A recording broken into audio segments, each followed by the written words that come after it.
খেলাফত আন্দোলন, ব্রিটিশ বিরোধী আন্দোলন, ভাষা আন্দোলন, মহান মুক্তিযুদ্ধ এবং সাম্প্রতিক গণঅভ্যুত্থান সব ক্ষেত্রে এই অঞ্চলের মানুষ সম্মুখ সারিতে থেকে আত্মত্যাগের উজ্জ্বল দৃষ্টান্ত স্থাপন করেছে। মাননীয় স্পিকার, আপনাকে ধন্যবাদ।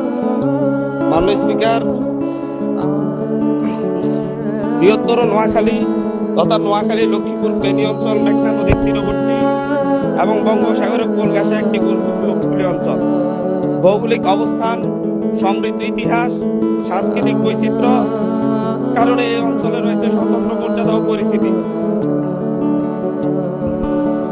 উল্লেখ্য, বৃহত্তর নোয়াখালীকে বিভাগ ঘোষণা করার দাবিতে 1994 সাল থেকে অদ্যাবধি প্রায় 31 বছর যাবৎ এই অঞ্চলের জনগণ ধারাবাহিকভাবে আন্দোলন করে আসছে। ইতিহাস পর্যালোচনা করলে দেখা যায়, ব্রিটিশ সরকার যখন 1772 সালে মাত্র 18টি জেলা ঘোষণা করে, তখন নোয়াখালী ছিল অন্যতম একটি।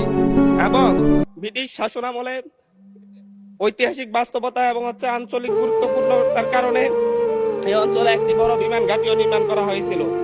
এই অঞ্চলে ভুলুয়া নামক নদীবন্দর ছিল দক্ষিণাঞ্চলের সবচাইতে বড় নদীবন্দর।